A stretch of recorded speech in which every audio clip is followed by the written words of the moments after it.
자, 오늘 말씀은 아무것도 염려하지 말라고 시작합니다. 그런데 불현듯 이런 생각이 들 때가 있었어요. 혹시 암이 아닐까? 교통사고가 난 게 아닐까?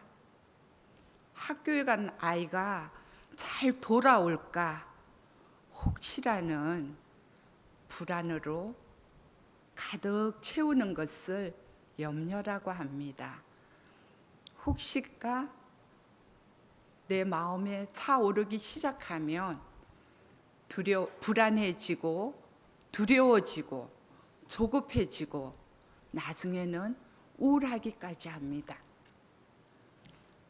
염려는 건강에도 지대한 악영향을 미치는데 정신분석학자인 포돌스키가 쓴 책 염려를 중단하고 차라리 개선하라에 보면 염려는 우리 몸에 유익한 인자들을 죽인다고 했습니다. 그리고 독성 인자를 높여서 정신질환, 고혈압, 심장병 같은 질병의 원인이 되기도 한대요. 심지어는 암세포를 죽이는 항암 인자까지도 죽여버린다고 합니다. 사람은 염려로 인해서 서서히 죽음의 상태에 이르게 된다고 합니다. 사람이 염려하고 사는 것이 백해 무익하기 때문에 성경에도 무려 550번이나 염려하지 말라는 단어가 나오고 있습니다. 염려가 우리 인간에게 엄청난 피해를 준다는 단적인 증거가 되는 말씀입니다. 염려한다는 말을 성경 헬라어에서 보면 메림나오, 쪼갠다, 갈라낸다는 말과 메리조, 마음이란 단어가 합쳐져서 된 말인데 염려는 이렇게 우리의 마음을 갈라놓고 인격을 분열시킵니다. 염려하면 감정이 상하기 때문에 모든 것을 있는 그대로가 아닌 색안경을 끼고 보게 되는 것입니다. 게다가 염려는 전염성이 전염병보다도 더 강하였어. 전염이 더 잘 된다고 이래요. 그래서 염려하는 사람과 자주 만나다 보면 염려가 옮겨지기도 합니다. 그런데 문제는 우리가 이 험한 세상을 살아가면서 어떻게 염려하지 않고 살아갈 수 있을까 하는 점입니다. 오늘 우리 6절 말씀 다 같이 한번 읽어볼까요?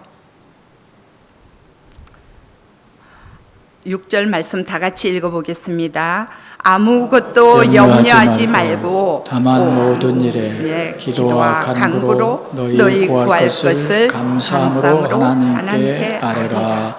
아멘. 아무것도 염려하지 말라고 하고 있습니다. 힘이 들고 어렵고 염려가 될 때 우리에게 염려하지 말라고 합니다. 하나님의 함께 하심을 믿고 모든 일에 기도와 간구로 구하라고 하고 있습니다. 어떤 것에 대해서도 염려하지 않는 유일한 비결은 모든 것에 감사하면서 기도하는 것입니다. 문제를 바라보지 말고 하나님의 약속을 바라보면서 감사하며 기도하는 것입니다. 기도할 수 있는 것은 하나님이 우리에게 주신 최고의 선물입니다. 하나님의 걸작품인 우리에게 주신 멋진 소통의 통로입니다. 너희 구할 것을 감사함으로 아뢰라고 말씀하고 있죠. 근데 문제가 있는데, 염려가 있는데 감사가 쉽지 않을 것 같죠. 잘 감사가 안 될 것 같죠.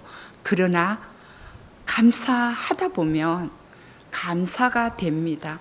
똑같은 상황에서도 우리의 마음먹기에 따라서 감사가 나옵니다. 모든 것을 긍정적으로 생각하며 하나님께서 협력하여 선을 이루실 것을 믿으면서 우리는 감사함으로 기도할 수가 있습니다. 우리는 아뢰는 것입니다. 말씀이 아뢰라고 했으니까. 그리고 아뢰일 수 있는 분이 있다는 것이 얼마나 감사한가요? 누군가가 내 얘기를 들어줄 수 있는 것, 누군가가 내 아픔을 들어줄 수 있다는 것. 자, 나의 염려를, 걱정을 주님 앞에 아뢰일 때 오늘 우리 다 같이 읽은 7절 말씀, 하나님의 평강이 그리스도 예수 안에서 너희 마음과 생각을 지켜주시리라. 자, 우리의 마음과 생각을 지켜주신대요. 모든 일에 감사로 기도하는 사람에게 하나님의 평강이 주장하여서 역사하십니다. 하나님의 평강이 주장할 때 그리스도 예수 안에서 우리의 마음과 생각을 지켜주십니다. 마음을 다스릴 수 있는 것은 생각의 차이입니다. 자, 미국 보스턴 바이오 의료 분야에서 34명에게 실험을 한 내용입니다. 천식 환자, 수증기를 마시는, 흡입하는 천식 환자에게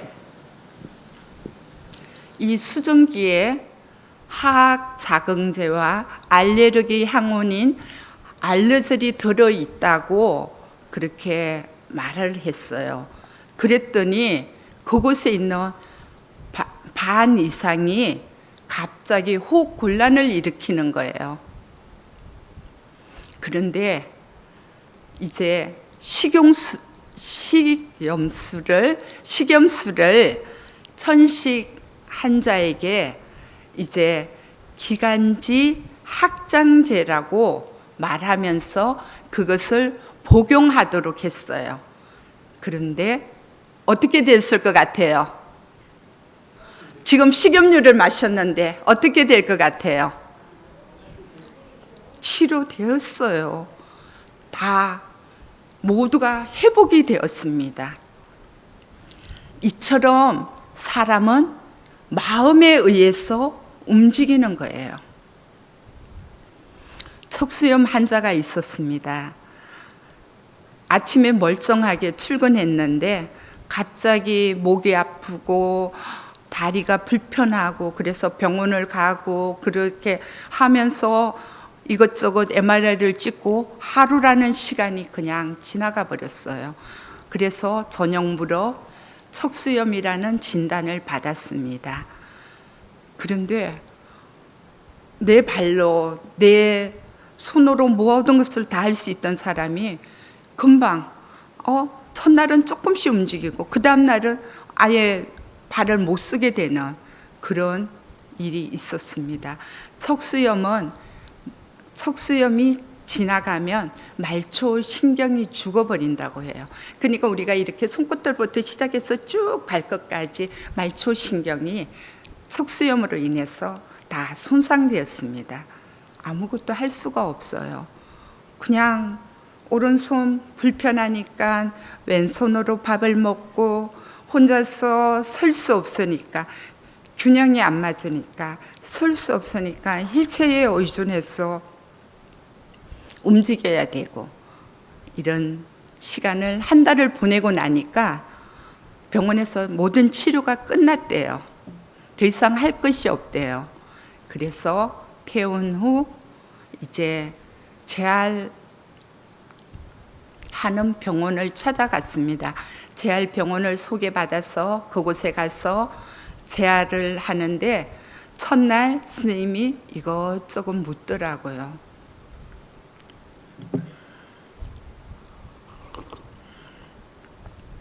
묻는 중에 이제 밥은 어느 손으로 먹느냐고 그렇게 물어봤어요.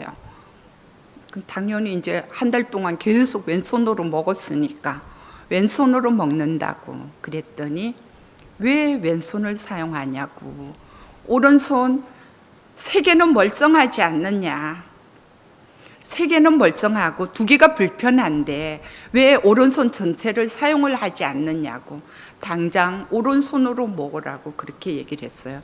근데 집에 와서 오른손으로 밥을 먹으니까 불편하잖아요. 이것이 내 맘대로 안 움직여지잖아요. 그래서 처음에는 좀 불편했는데 쓰다 보니까 이 세 손가락에 근육이 활성화가 되어서 이 손이 없어도, 이것이 별로 사용을 안 해도 아무런 지장 없이 밥을 먹게 되더라는 거예요. 이렇게 말 한마디, 긍정적인 말 한마디가 사람을 변화시켜요. 그래서 그 후로 오른손으로 밥을 먹고, 또 처음에는 목발에 의존해서 걸음을 걷고 그렇게 했는데 계속 걷고 하다 보니까 걸음도 이제 목발에서 지팡이에서 이제 홀로 서기를 할 수 있는 그런 정도가 되고, 3개월이 지나서 의사 선생님에게 다시 물어봤어요. 운전해도 되냐고. 해도 된다고. 그런데 발에 감각이 없으니까 전등을 켜놓고, 차에다가 전등을 켜놓고 그 불을 항상 밝혀놓고 본인의 발이 크러치 브레이크에 있는지 엑셀에다 있는지 봐가면서 운전을 하기 시작했어요.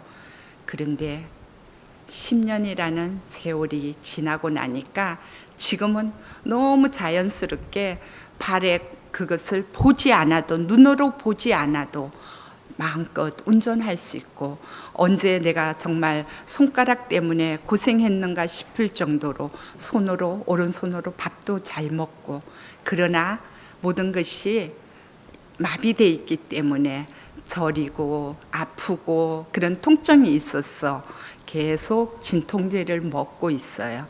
바로 제 남편의 이야기입니다. 정말 우리가 못한다고 생각하면 아무것도 할 수 없었을 거예요. 걸음도 못 걸었을 것이고, 밥도 그냥 왼손으로 쓰면서 오른손 사용하지 않았을 거예요. 그런데 그 의사의 말 한마디가 사람을 이렇게 일으켜 세우고, 지금은 본인은 아프고 본인은 힘이 드는데 근데 다른 사람이 볼 때는 한자 안 같아 보여요. 우리도 마음을 어떻게 먹느냐에 따라서 염려를, 걱정을 기쁨으로, 감사로 얼마든지 바꿀 수가 있다는 겁니다. 베드로전서 5장 7절 말씀, 우리 성경에서 한번 찾아볼게요.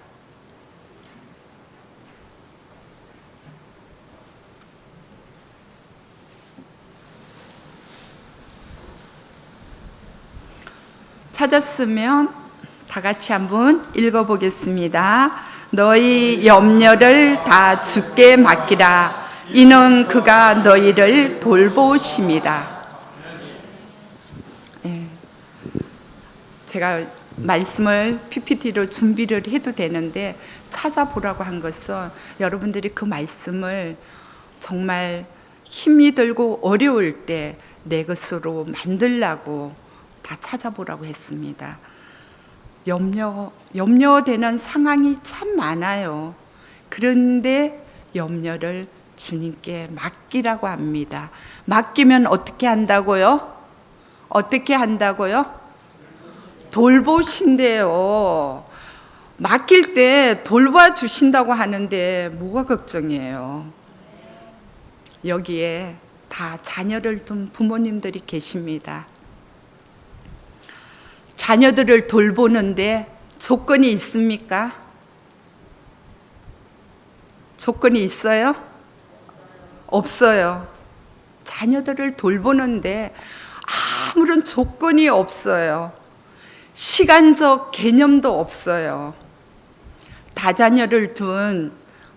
다자녀 손주를 둔 어떤 어머님의 이야기를 들었어요. 몸은 내 몸인데 내 마음대로 할 수 있는 게 하나도 없다고. 친구와 주말이라서 약속을 하고 외출을 하려고 다 준비를 해놨는데 갑자기 따르릉 하고 전화가 와서 전화를 받으면 엄마, 왜? 무슨 일이야? 아이가 아파요.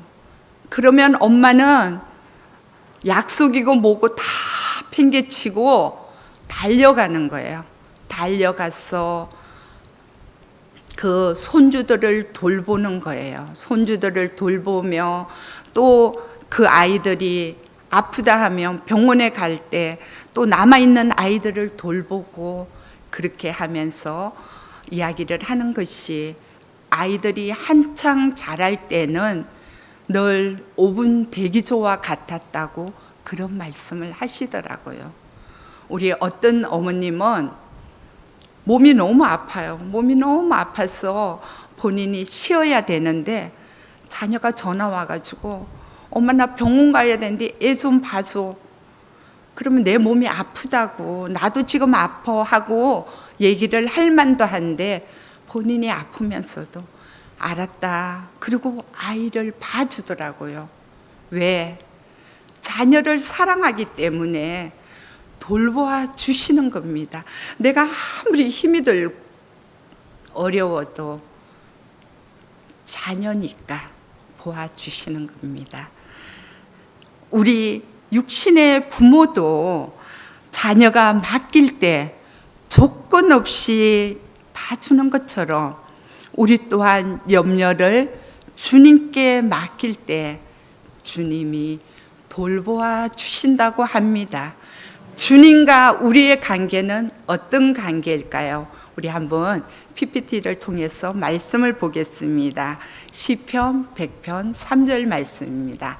다 같이 읽어보겠습니다. 여호와가 우리 하나님이신 줄 너희는 알지어다. 그는 우리를 지으시니요 우리는 그의 것이니 그의 백성이요 그의 기르시는. 아멘. 하나님이 우리를 지으신 자예요. 우리는 그의 것이고 또 그의 백성이고 그의 기르시는 양이라고 하고 있습니다. 바로 우리의 목자가 되신 하나님. 양이 염려를 지고 가는 것이 합당하지 않습니다. 양은 목자의 음성을 듣고 따라가기만 하면 되는 것입니다. 염려를 맡기는 것이 신앙의 기본입니다. 육신의 부모가 자녀의 필요를 채워주듯 목자 되신 하나님이 우리의 필요를 채워주십니다. 여러분이 잘 아는 다윗 알죠?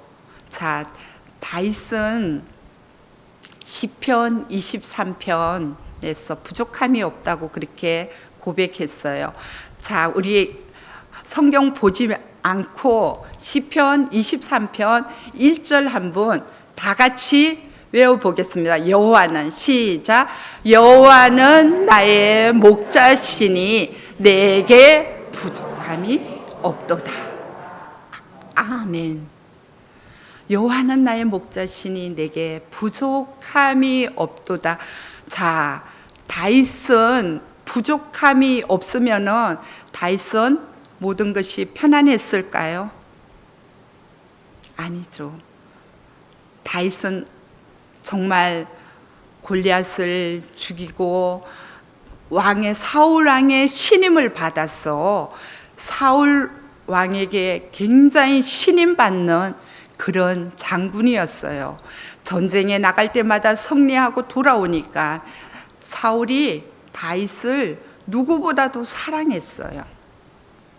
그런 다윗이 이제 블레셋과 사무엘상 18장에 보니까 블레셋과 싸우고 돌아올 때 이제 여자들이 멀리 서서 다윗을 칭송하면서 사울이 죽인 자는 천천히요, 다윗이 죽인 자는 만반이로다 하고 여자들이 이제 막 노래를 불렀어요.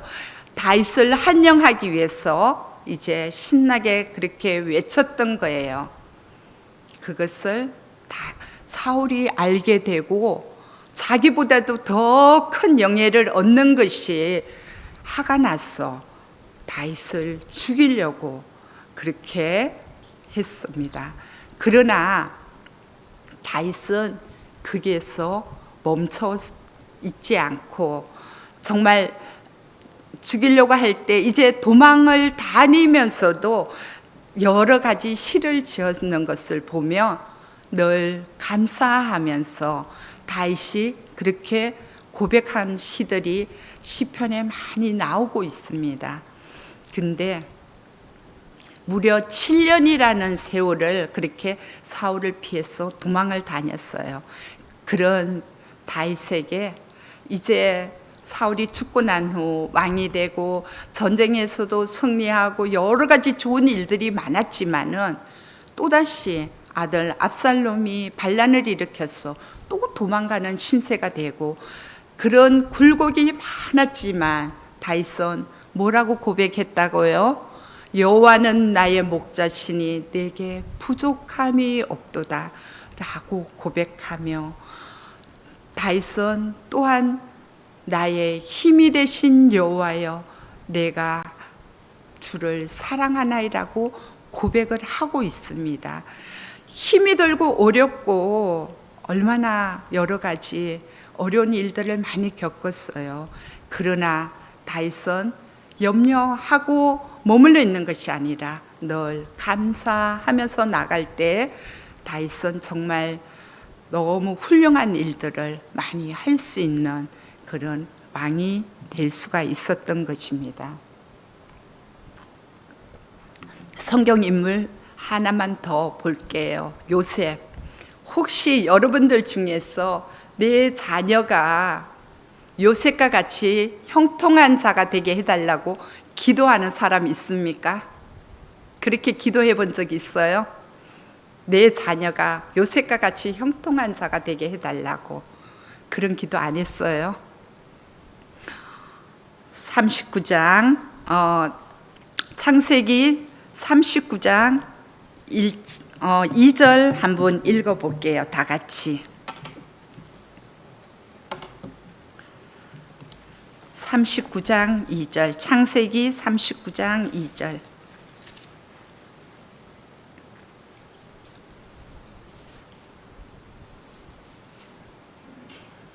같이 읽겠습니다. 여호와께서 요셉과 함께 하심으로 그가 형통한 자가 되어 그의 주인 애굽 사람의 집에 있으니. 그래요.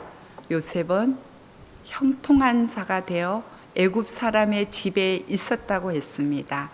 그러면 형통한 자가 되면은 행복 시작 고생 끝 그렇게 돼야 되는 거 아니에요? 그런데 요셉에게 얼마나 많은 일들이 있었습니까? 여러분의 자녀가 만약에 요셉과 같이 된다면 여러분 하루도 마음 편하게 잘 날이 없을 거예요. 걱정, 근심에 정말 온갖 신경이 다 쓰일 거예요. 요셉은 하나님이 함께 하니까 형통한 자가 되었는데, 그런데 이제 주인의 신임을 받아서 가정 총무로서 열심히 일을 하는데 누구예요? 보디발의 아내에게 유혹을 받아서 그 유혹을 물리쳤더니 아내가 이제 자기 마음대로 되지 않는 것을 보고 요셉을 감옥에 넣는, 거짓말을 해서 감옥에 넣는 그런 억울한 일도 요셉은 당했어요. 그러나 요셉은 그런 억울한 일을 당해서 감옥에서 염려하고 그냥 머물러 있는 게 아니라 그곳에서도 이제 사람들의 꿈을 해석해주고 당신이 잘 되면 나를 기억해 달라고는 그런 부탁을 하기도 했습니다. 그런 여유를 보이기도 했어요. 그랬을 때 요셉에게 드디어 이제 바로의 꿈을 해석해 주는 기회가 왔고, 그 바로의 꿈을 해석해 줌으로 애굽의 총리가 되는 귀한 일을 감당하고 맡을 수가 있었던 것입니다. 요셉이 만약 염려만 하고 있었다면 정말 기회가 왔을 때 아무것도 할 수가 없었을 거예요.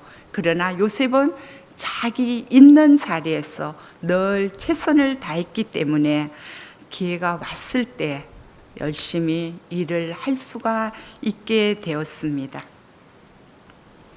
5만 번 이상 기도의 응답을 받은 기도의 사람 조지 물러 목사님은 믿음의 시작은 염려의 끝이요, 염려의 시작은 믿음의 끝이다. 너희가 염려하느냐? 너희 믿음이 죽을 것이요, 너희가 믿음을 추구하느냐? 너희 염려가 죽을 것이라고 말하고 있습니다. 우리는 하나님 앞에 염려를 맡기고 믿음을 추구하며 평안을 구하면 되는 것입니다. 염려는 나를 절망으로 이끌어가지만 하나님의 평강으로 마음을 채우게 되면 우리는 염려를 감사함으로 주님께 아릴 수 있는 자들이 될 것입니다. 하나님의 자녀된 우리는 주께서 염려를 맡기면 돌보신다고 했으니 주님 앞에 염려를 맡기고 기도할 때 우리는 하나님을 마주하게 됩니다. 그러면 자연스럽게 염려거리가 아닌 하나님으로 우리의 마음을 향할 수가 있습니다. 그러면 그 속에서 하나님의 높고 위대함을 깨닫게 되고 또 내 삶에 이런저런 문제들이 별것 아니라는 사실을 깨닫게 될 것입니다. 왜냐하면 하나님께서 우리의 마음과 생각을 평강으로 이끌어 주시기 때문입니다. 염려가 밀려올 때, 근심 걱정에 사로잡혀 있을 때 우리가 해야 할 일은 하나님께 기도하는 것입니다. 그러면 하나님이 우리의 마음과 생각을 지켜주실 것입니다. 그로 인해서 우리는 평안을 누릴 수가 있는 것입니다. 하나님께 기도하십시오. 그리고 마음과 생각을 보호받으면서 하나님이 주시는 평안으로 가득 채우는 은혜가 우리의 마음과 생각에 가득히 채워지는 그런 충만해지는 그런 시간이 되기를 바랍니다. 다 같이 기도하겠습니다.